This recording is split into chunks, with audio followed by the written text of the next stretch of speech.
Dan Saudara, Kejaksaan Agung hari ini melimpahkan berkas perkara meliputi pelimpahan tersangka dan barang bukti atau P21 kasus korupsi timah ke Pengadilan Negeri Jakarta Selatan. Dalam kasus ini, Kejagung sebelumnya telah menetapkan 22 tersangka.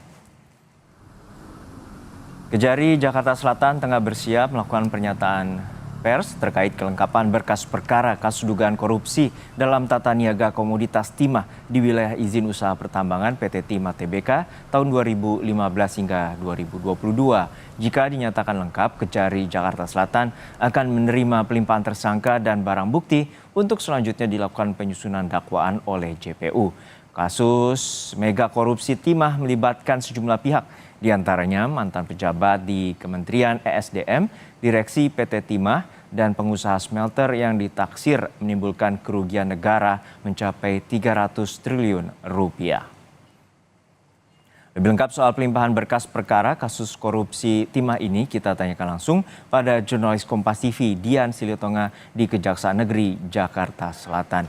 Dian, sudah ada 22 tersangka dalam kasus korupsi PT Timah. Lalu seperti apa proses pelimpahan berkas kali ini dan berapa tersangka yang akan dilimpahkan?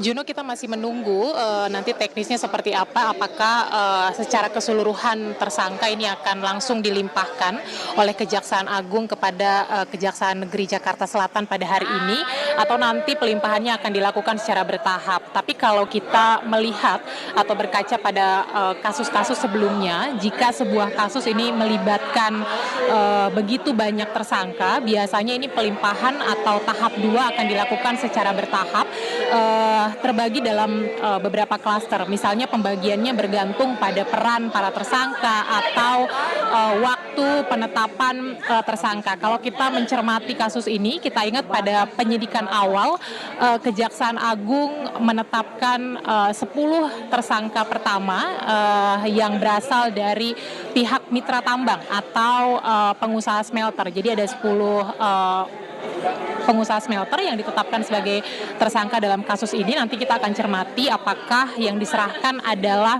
ke-10 pengusaha smelter tersebut atau nanti akan ada tersangka lainnya. Tapi seperti yang Anda sebutkan bahwa memang betul kasus ini melibatkan sejumlah pihak, mulai dari mitra tambang, ada juga jajaran direksi PT Timah Tbk, kemudian juga mantan direksi dari Kementerian ESDM, dan kemudian terakhir kita ingat ada nama Harvey Muiz dan juga Helena Lim.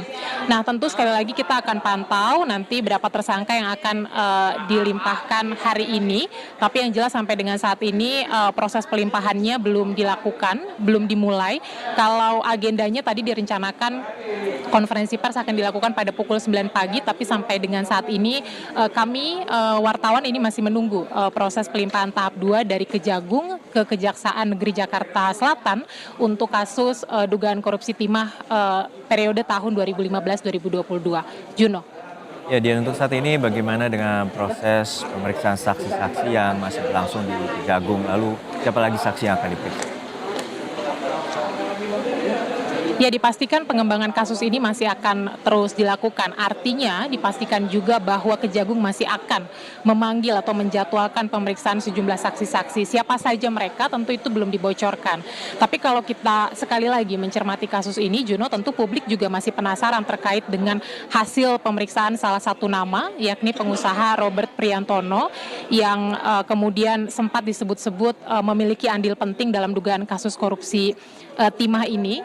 Bahkan MAKI atau Organisasi Masyarakat Anti Korupsi Indonesia menyebut bahwa nama Robert ini sebagai pelaku intelektual dalam dugaan kasus korupsi timah. Tapi tentu saja kita masih akan menunggu hasil pemeriksaan dari Kejagung, nanti kelanjutannya seperti apa. Kemudian kalau kita bicara soal pengusutan kasus mega korupsi timah, ini juga kita ingat beberapa waktu yang lalu Jampitsus Febri Adriansah mengalami penguntitan dari Densus 88, kemudian ini memunculkan sejumlah spekulasi apakah kemudian ini berkaitan dengan kasus pengusutan timah dan apakah ini juga melibatkan instansi atau aparat penegak hukum lainnya. Kita akan tunggu bersama tentu saja karena berbagai peluang ini memungkinkan, begitu kita akan cermati bersama apakah nanti saksi-saksi yang akan dipanggil ini juga berasal dari klaster yang berbeda dari saksi yang sebelumnya sudah dipanggil atau diperiksa oleh Kejagung. Terkait dengan pelimpahan tahap 2 ini, Juno, tentu saja nanti kalau berkasnya dinyatakan lengkap, jaksa penuntut umum ini akan melanjutkan ke tahap penyusunan dakwaan sebelum akhirnya nanti mendaftarkan untuk bersidang. Juno.